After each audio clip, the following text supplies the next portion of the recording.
Database normalization is the process used to organize a database into tables and columns, which are more accurately referred to as entities and attributes. The idea is that an entity should be a grouping of data about a specific topic, and only the attributes that support that topic are included in the entity. Data modeling is the way in which we symbolize the database in order to help us visualize the process and result of normalization. When working with relational databases, it's often useful to create diagrams of the database entities and their relationships. This diagram is known as an Entity Relationship Diagram, or an ERD. An ERD may be created during the design process, as you are modeling the data, or once the database has been created in order to document the entity's dependencies or relationships. There are many types of modeling software such as Visio, SQL Server Management Studio, and countless more. I'm using Lucidchart, a free web resource for building charts or even mocking up user interfaces for mobile applications and websites. Lucidchart uses the modeling notation called crow's feet notation, a common grouping of symbols for creating ERDs. I'll explain this notation in subsequent slides. The ERD shows the components of a database table, also known as an entity. The major elements that are depicted include the entity name, attributes, which describe the entity, the primary key, which is an attribute that uniquely identifies each row in the entity, and the foreign key, which is an attribute which matches a primary key to another entity. The match between foreign keys and primary keys is what glues the database together. The significance of those relationships becomes apparent once we start to join entities together. We connect lines between entities to show relationships. In some cases, a record in one entity can be related to more than one record in another. This is called a one-to-many relationship. In our example, an employee can belong to one department, but a department can have many employees. Therefore, we show a one-to-many relationship. I used a common strategy to help determine the relationship type between those two entities. I used the following sentence: an employee has many departments. Next, I invert the sentence like so: a department has many employees. When you frame the data in this way, the relationship type becomes more clear. To take this a step further, a one-to-many relationship may not require a record in the employee entity. For instance, an employee may be assigned to none or one or many departments. So technically speaking, you could have a zero-to-many relationship. This specific numeration of the relationship is known as its cardinality.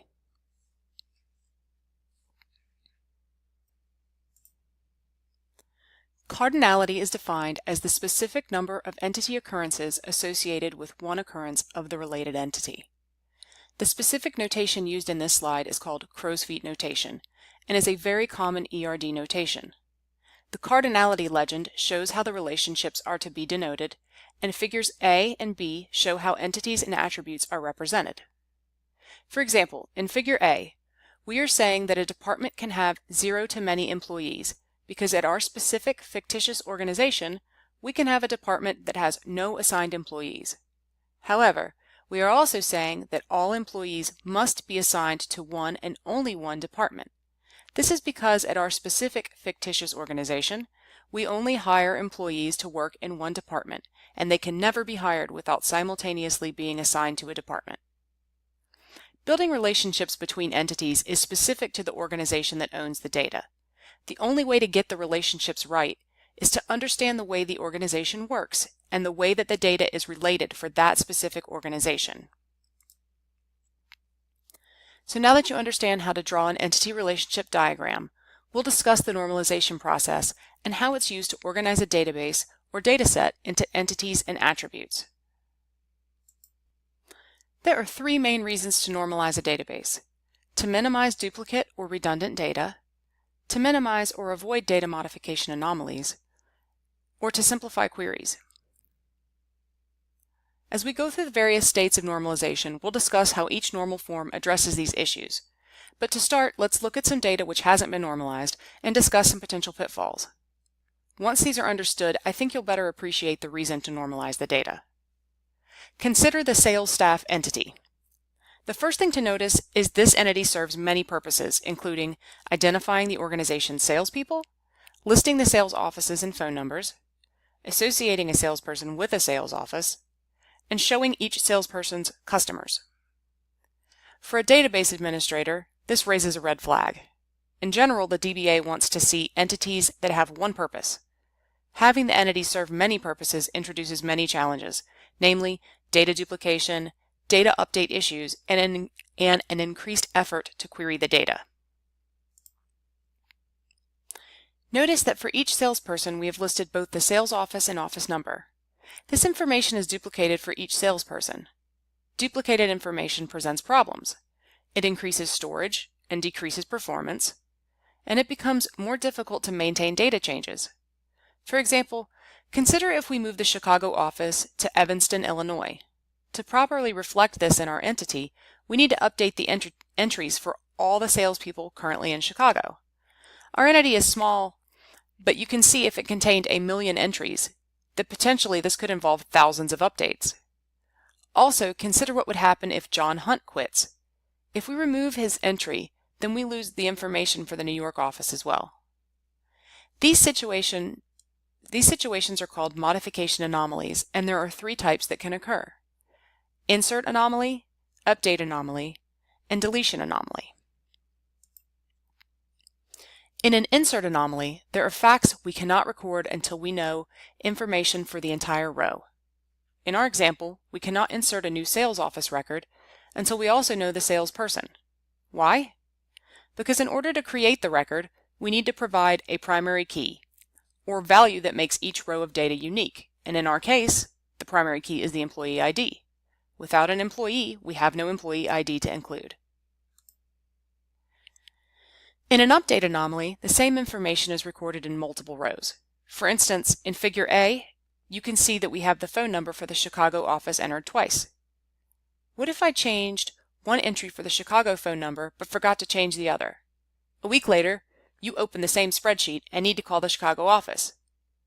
But now you don't know which phone number is correct, so you have to go look it up. Well, that would defeat the whole purpose of storing that data in the first place, right? If updates are not successfully completed across all rows, then inconsistency occurs. In a deletion anomaly, the deletion of a row can cause more than one set of facts to be removed. For instance, if John Hunt retires, then deleting that row causes us to lose information about the New York office and the Dell, HP, and Apple customers.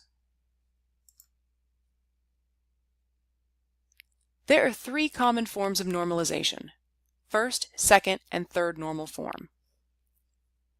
There are several additional forms, such as BC normal form, but I consider those advanced and not too necessary to learn in the beginning. The forms are progressive, meaning that to qualify for third normal form, an entity must first satisfy the rules for second normal form, and second normal form must adhere to those for first normal form. Before we discuss the various forms and rules in detail, let's summarize the various forms. In first normal form, the information is stored in a relational entity. Each attribute contains atomic values. There are no repeating groups of attributes, and each row has a unique identifier. In second normal form, the entity is in first normal form, and all the attributes depend on the entity's primary key. Third normal form, the entity is in second normal form, and all of its attributes are not transitively dependent on the primary key. The first step to making a proper SQL entity is to ensure the information is in first normal form. Once an entity is in first normal form, it is easier to search, filter, and sort the information. The rules to satisfy first normal form are that the data is in a relational entity, or an entity with a primary key, which makes each row unique. Each attribute must contain atomic values, and there are no repeating groups of attributes. When a value is atomic, the values cannot be further subdivided. For example, the value Chicago is atomic, whereas the values Chicago, Los Angeles, New York are not atomic. Related to this requirement is the concept that an entity should not contain repeating groups of attributes, such as customer 1, customer 2, and customer 3, since they all contain the same data, specifically customer names. Now it's time to take a look at the second normal form. The reason we place entities in second normal form is to narrow them into a single purpose. Doing so brings clarity to the database design and makes it easier for us to describe and use an entity. It also tends to eliminate modification anomalies. This stems from the primary key identifying the main subject, such as buildings, employees, or classes, and the attributes serving to add meaning to each subject, like building height or employee salary. For instance, an employee ID isn't much on its own, but add a name, height, hair color, and age, and now you're starting to describe a real person. So what is the definition of second normal form? An entity is in second normal form if the entity is in first normal form, and all the non-key attributes are functionally dependent on the entity's primary key. We already know about the first normal form, but what about the second requirement? Let me try to explain. The primary key provides a means to uniquely identify each row in an entity. When we talk about attributes depending on the primary key, we mean that in order to find a particular value, such as Mary's quota, you would first have to know the primary key, in our case the employee ID, to look up the answer. Once you identify an entity's purpose, then look at each of the entity's attributes and ask yourself, does this attribute serve to describe what the primary key identifies? If you answer yes, then the attribute is dependent on the primary key and belongs in that entity. If you answer no, then the attribute should be moved to a different entity. When all the attributes relate to the primary key, they naturally share a common purpose, such as describing an employee. That is why I say that when an entity is in second normal form, it has a single purpose, such as storing employee information. In the case of the sales office attributes, they were moved to their own table and renamed a more general term of office. The sales staff entity was renamed to a more inclusive employee entity. This way it can serve to store more than just the sales staff information. An additional attribute could be added to the employee entity to identify to which department an employee belongs, such as sales, accounting, or etc. All of the attributes were changed to camel case, naming convention, which is the practice of writing multiple words so that each word begins with a capital letter, with no spaces or punctuation. The primary keys are all the name of the entity with ID attached to the end. Naming conventions vary, but no matter which convention is chosen, it should remain consistent throughout your database. Now we need to determine how these entities relate and add the appropriate foreign keys. To better visualize relationships, we'll use an ERD. In our ERD, an employee has one and only one home office, but an office has many employees. So we add the foreign key to the entity where the one-to-one relationship occurs. This is easier to understand if you look at the figures depicted in the slide. Figure B shows what happens to the data if you try to place the foreign key on the office entity. The data is no longer atomic, but instead is now holding the employee ID for many different employees. We see that employees 1 through 9 belong to the Chicago office. This entity is no longer in first normal form, so adding the foreign key to this entity is wrong. If you look at figure C, then you can see that when you add the foreign key to the employee entity, there will be an atomic value in the office ID column, which keeps this entity in first normal form, and is correct. When you first begin learning to normalize, it helps to visualize the data that will be in the columns.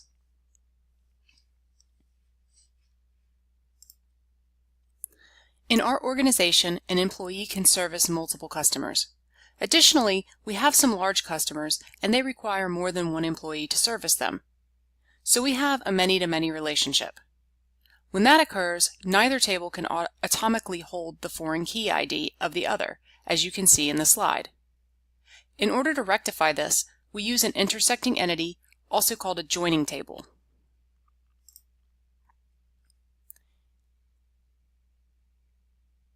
Here we have created an intersecting table called Customer Employee. It is a naming convention to name the intersecting entity after the two entities that it joins.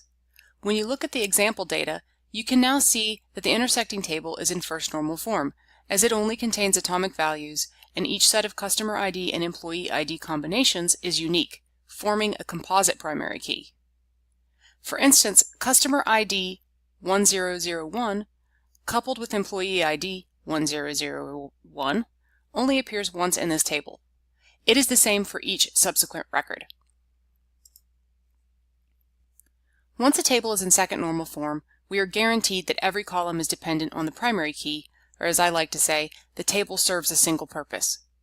But what about relationships among the attributes? Could there be dependencies between attributes that could cause an inconsistency? A table is in third normal form if a table is in second normal form, and it has no attributes that are transitively functionally dependent on the primary key. What is transitive functional dependency? Let's break it down.